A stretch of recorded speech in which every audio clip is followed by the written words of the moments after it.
oggi impariamo a costruire uno storytelling con Scratch. Si tratta di un'attività multidisciplinare in cui la tecnologia e il coding fungono da collante fra arte, disegno e narrativa. In particolare impareremo ad utilizzare le vere voci dei bambini al posto dei suoni e al posto degli sfondi i disegni appunto da loro realizzati. Come nuova funzione conosceremo i messaggi che mi permettono ad esempio di fare comparire, animare e scomparire uno sprite a seconda delle esigenze della storia. Accedo a Scratch, eseguo il login, cose viste nei tutorial precedenti, creo un nuovo progetto. Come dicevo, al posto degli sfondi voglio caricare i disegni dei miei alunni. Ecco, quest'icona me lo permette. Qui ho i disegni dei miei alunni, li evidenzio e li carico. Il mio sprite non mi serve, quindi lo vado ad eliminare, tasto destro, elimina, prendo il mio sfondo numero 1 e vado ad aggiungere il testo. Lo ridimensiono, lo posiziono. Ora che il mio sfondo è pronto, vado a inserire lo script non negli sprite che sono vuoti, ma appunto negli sfondi. Vado in script, situazioni, quando si clicca su bandierina verde, aspetto, passa allo sfondo, ecco qui già è pronto il picture 01, ma ci sono tutti. È il momento di inserire i suoni, le voci dei bambini. Vado in suoni, posso registrare un nuovo suono, mi viene registrazione 1 e posso andare a crearla. Questo è il mio microfono, permetto. It's July, it's summer, it's hot, the sun shines. Fermo, torno in script, suono, produci suono, registrazione 1 e attendi la fine, questo è molto importante, clicco la bandierina.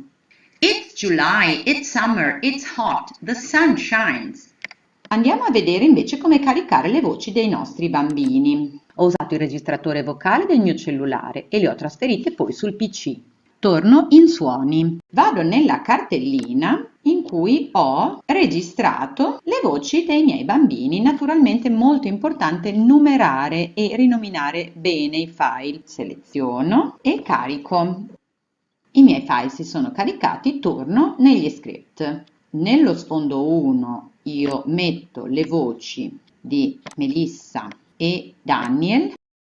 Andiamo in aspetto e passiamo allo sfondo numero 2, in cui appunto parlano altri due bambini, Giulia, Gabriel, e si passa quindi allo sfondo 3.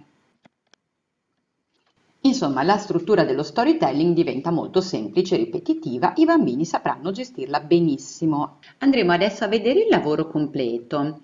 Ho inserito all'inizio un sottofondo, vedete, produci suono, Daily Beetle, e non attende la fine, quindi il suono scorrerà. L'ho trovato dove? Dalla libreria di YouTube, l'ho scaricato ed inserito nella mia cartellina degli audio, vedete?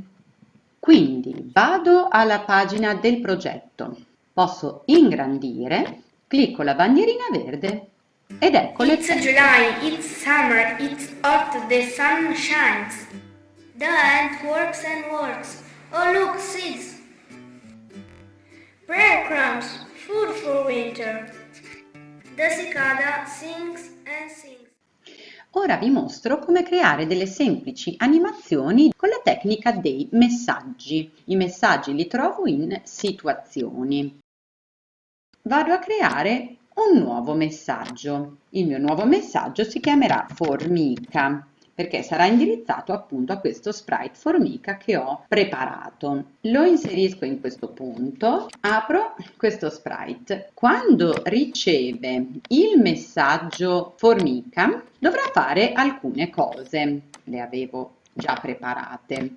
Produrre ad esempio un suono pop, dovrà apparire, poi cambia dimensione, poi ruota e poi si nasconde. Altra cosa molto importante, quando la storia parte non deve apparire, quindi nascondi. Andiamo a vedere.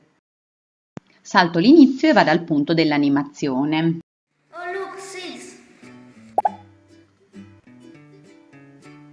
Naturalmente questa è solo un'idea, con i messaggi si possono davvero creare e inventare tantissime cose diverse, come d'altra parte con Scratch, che è un programma in cui la creatività è davvero molto valorizzata. Vi lascio augurandovi buon lavoro!